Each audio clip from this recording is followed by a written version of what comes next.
Julie woke up 30 minutes later, then packed up for her night duty. She worked the night shifts twice a week, and even though it worried me to see her leave, she always insisted she'll be fine. That night was no different. She kissed little June on the cheek, waved goodbye, and disappeared out the door with her small handbag and a tired smile. June didn't seem bothered by her absence. He was in his usual cheerful mood, sitting in the middle of the living room floor surrounded by his toys. His tiny legs bounced with excitement as he crashed his toy cars into one another, making sound effects that only he understood. Meanwhile, I was in the kitchen trying to whip up something simple for dinner. My phone was charging on the center table in the living room, and I didn't think much of it. I'd barely started stirring the pot when I heard that familiar stream of baby babbles from the other room. It wasn't unusual. June talked to his toys all the time, but this time his tone was different. There was laughter, clapping, and then, "Daddy, please come home." I froze. My heart skipped. For a second, I thought maybe he was just repeating lines from one of his cartoons. But something about the way he said it made me curious. I wiped my hands quickly and rushed to the sitting room. What I saw almost made me drop the kitchen towel. Baby June was holding my phone, his little fingers gripping it tightly, and on the screen was a video call. My heart started racing faster when I saw who it was. Mr. James Russell. My boss. Of all people. I rushed forward immediately and took the phone from June, completely mortified. I couldn't even imagine how long the call had been going on. My palms were sweaty and my brain scrambled to find the right words. I managed a shaky apology, explaining that June must have somehow unlocked my phone and dialed by accident. But what caught me completely off guard wasn't his reaction, it was his smile. James Russell, the cold, strict, intimidating boss who barely cracked a grin in the office, was actually smiling. "I see you've got your hands full," he said in his calm, deep voice. "Is that your kid?" I quickly shook my head, still trying to steady my voice. "No, sir. He's my nephew, a little troublemaker." June, completely unaware of the tension in the room, was still waving at the phone, giggling and shouting, "Daddy, come home. Daddy, come home." If embarrassment could kill, I would have been buried 6 feet under by now. James chuckled and leaned back slightly and said, "He seems quite attached to you." I scratched my head awkwardly, mumbling something about how he tends to call everyone Daddy. James tilted his head slightly, amusement glimmering in his eyes. "Don't be shy, Nathan. I just wanted to know if you were home already." For a moment I just stared, unsure why the boss would care about something like that. He wasn't exactly the type to check up on anyone after hours. It was strange, but oddly nice. Then from the kitchen I caught the faint smell of something burning. My eyes widened. The food. I apologized quickly, explaining that my dinner was probably turning into charcoal, and he gave a small nod. "Go on then," he said with a faint smirk before ending the call. The moment the call ended, I turned to face the little culprit sitting on the couch, giggling and clapping his chubby hands as if he'd just won an award. I placed my phone safely on the table and crouched in front of him, trying to keep a straight face. "June," I said softly, "you can't just call anyone your daddy. That's not nice, okay?"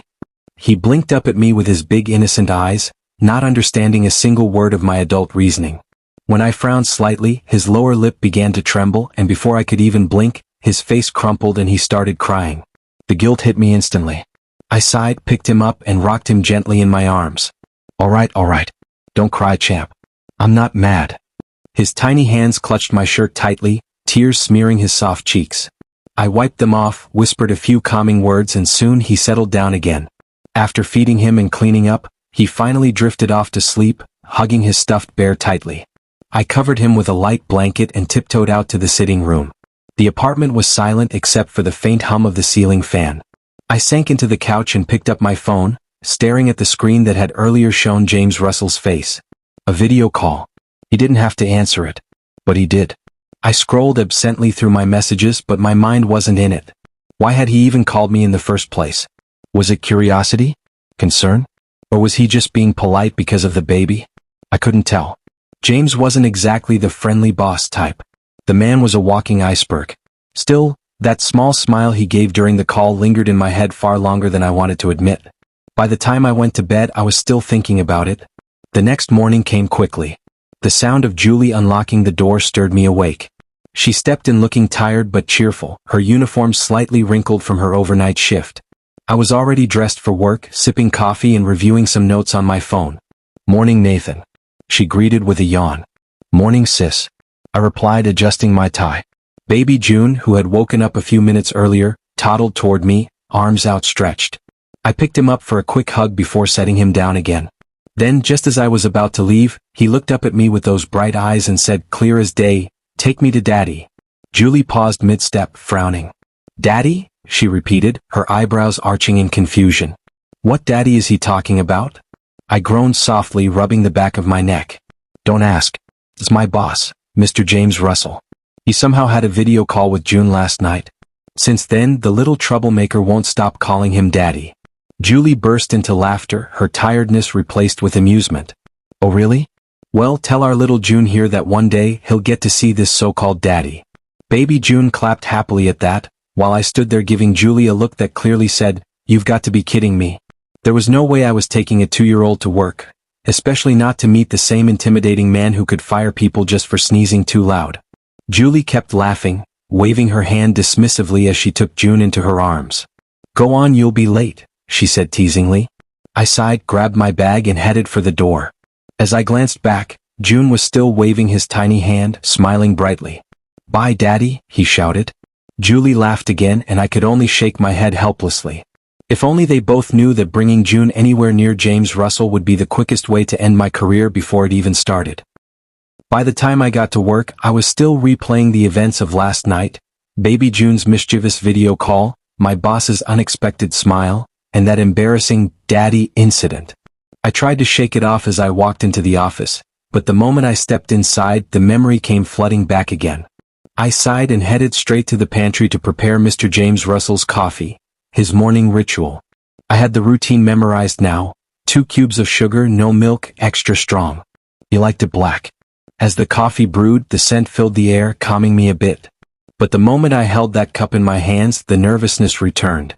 I couldn't stop thinking about how I'd have to look him in the eyes after that awkward video call. Taking a deep breath, I made my way to his office. My hand lingered on the doorknob for a few seconds before I gently knocked and stepped inside. James was seated behind his desk, eyes focused on the newspaper. He looked effortlessly composed, black suit, hair perfectly in place. "Good morning, sir," I said quietly, setting the cup down on his desk. He didn't respond immediately. His gaze lifted slowly, landing right on me. For a few seconds he didn't blink, didn't move, just stared. And not in a rude way, but in a way that made my heart thud faster than it should have. His eyes softened just a little, and that was somehow worse. I fidgeted under his gaze, unsure what to do or say. The silence stretched uncomfortably until he leaned back slightly and asked in that calm, deep voice of his, "Do you have anything to say, Nathan?" I swallowed hard, feeling my throat dry up. Yes, sir. I just wanted to apologize for what happened last night. The video call was an accident. It won't happen again." His lips curved slightly, not quite a smile but close enough to one. "It's fine," he said. "I love children." For a moment I thought I'd misheard him. He loved children? That was the last thing I expected from a man who barely smiled and could silence a room with just one look. Caught me completely off guard. My brain scrambled for a response. He simply took a sip of his coffee, eyes back on his newspaper. "You can go arrange the files from yesterday's meeting," he said. "I'll be stepping out in 30 minutes and you'll be coming with me." "Coming with him?" "Yes, sir." I managed to reply before turning on my heel and walking out of his office, my mind racing. Kelvin was already at his desk when I came out, typing away as usual. He looked up when he saw my face and immediately noticed something was off. "Whoa, what's with that look?" he asked, leaning back in his chair. "You look like you just saw a ghost." I shook my head quickly, pretending to focus on the papers in my hands. "Nothing. Just work stuff." He chuckled. "Sure. Work stuff." I hesitated for a second before asking quietly, "Hey, does the boss usually take people with him when he's going out for meetings or whatever?" Kelvin tilted his head, thinking. "Not really. It's rare. Most times he prefers going alone or with high-level staff. But maybe he just needs someone to assist him this time." He smirked slightly and added, "And honestly, Nathan, you seem to be the right person for the job. You've got that calm, obedient look he probably likes." I rolled my eyes at him, but deep down I couldn't shake the curiosity growing inside me. When I walked back into Mr. James's office, He was still sitting behind his desk, glancing through his phone. He looked up slowly, eyes meeting mine. "Are you ready to go out with me, Nathan?" he asked, his voice calm and low. "Yes, sir," I replied awkwardly, trying not to sound nervous. I didn't even know where we were going. My heart was pounding hard enough that I was sure he could hear it. James stood up. His movements were smooth, deliberate. Without another word, he walked past me and I followed behind him like a shadow. Outside, his driver was already waiting by the sleek black car. James gave a quick nod and told him the destination, and soon we were on our way. I kept stealing glances at him during the drive, the way he sat with his legs slightly apart, one arm resting on the door, the other playing lazily with his wristwatch. He looked effortlessly cool. After a short drive, we arrived at a luxurious hotel. The moment James stepped out, all eyes turned toward him. Guests, staff, even the women at the bar stopped to look. His presence demanded attention. And me? I was just the awkward guy walking beside him, trying to look invisible. We made our way to the VVIP section. The lights inside were dim, tinted golden and moody. Laughter, music, and the faint smell of expensive cigars filled the air. Around us, powerful-looking men and glamorous women sat in clusters, discussing deals, gossiping, and drinking like kings. "Stay close," James murmured as a waiter directed us toward a private area. I nodded quickly and followed him. Then, a tall man in his late 40s appeared from the crowd. He looked wealthy, his suit alone could probably pay my rent. A few bodyguards hovered near him like shadows. "James Russell," the man greeted with a broad smile, his voice deep and commanding. "Mr. Nicholas." James replied coolly, shaking his hand. Mr. Nicholas's eyes shifted to me. "And who might this be?" he asked, curiosity dancing in his gaze. Before I could even open my mouth, James said, "He's my friend." I blinked, completely caught off guard. For a second I thought I'd heard him wrong. My boss, the man who barely smiled at anyone, just introduced me as his friend.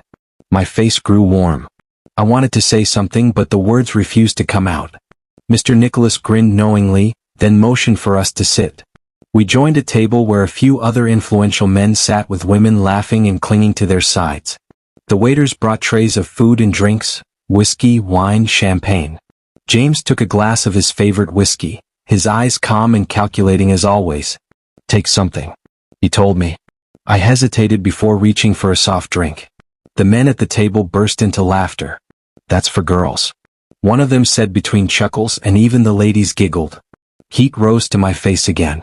I forced a small smile, feeling out of place. One of the women sitting beside me leaned close, her perfume strong and sweet. Her hand brushed my shoulder lightly as she whispered, "Here, try something stronger." She handed me a glass filled with a dark amber liquid. I looked at James nervously. His eyes met mine, calm but unreadable. Then with a faint nod he said, "It's fine." I took a deep breath and drank. The liquid burned my throat, sending a wave of warmth through my body. The table erupted in cheers. Someone pushed me to take another, then another, and I didn't want to look weak, especially not in front of James. By the third glass, the world started spinning just a little. My head felt light, my chest hot. The music sounded distant and the people around me seemed to blur. But James stayed perfectly clear. He was leaning back, sipping his whiskey, his expression unreadable. His eyes, those sharp, magnetic eyes, landed on me again. He tilted his head slightly, his lips curling into something between a smirk and concern. "Are you okay, Nathan?" I nodded slowly, even though everything around me was starting to fade. My head was spinning, my pulse racing, but the only thing I could really focus on was him. When I opened my eyes, the first thing I saw was a white ceiling, followed by the faint scent of whiskey and expensive cologne. My head throbbed like a drum, and for a moment I couldn't even remember where I was. Then my gaze shifted, and I froze. Sitting casually across from me on a couch was James Russell, my boss. His eyes were on me, calm, unreadable, but deeply focused. I blinked and realized my shirt was off. My heart raced instantly. "What happened?" I asked, my voice barely steady. James gave a faint smile, the kind that carried more mystery than comfort. "You don't remember anything from last night, do you?" I sat up quickly, trying to recall. "No, I don't." He leaned back, crossing one leg over the other. "It's all right. You were completely out of it." My mind started to piece fragments together, The laughter at the hotel, the strong drink, the dizzy room, and then, me leaning on James, refusing to let go of his arm. I'd called him warm, I think, or maybe I'd said worse. My face burned just remembering that much. I exhaled shakily. Oh no. I'm sorry if I caused trouble. James's expression softened a little. You didn't? You just needed someone to make sure you didn't embarrass yourself further. That was supposed to make me feel better, but it didn't. I buried my face in my palms. So, I stayed here all night? You passed out in my car, James said, his tone calm as ever. I brought you here. You spilled your drink all over your shirt, so I took it off and had it cleaned. I nodded, trying to act composed even though my insides were trembling. But then he added, though, you don't remember what you said before falling asleep? I looked up at him cautiously. What did I say? He tilted his head slightly. You said I looked handsome, and that I smelled nice. My stomach dropped. I said that? James chuckled under his breath. You did. And you also asked me if I'd ever been kissed by one of my employees. I felt my soul leave my body. Relax, he said with an amused smile. I didn't answer. I was about to apologize again when his voice turned a little lower, quieter. But I was curious. Were you serious about what you said? My heart pounded. About what? About liking me. The air suddenly became heavy.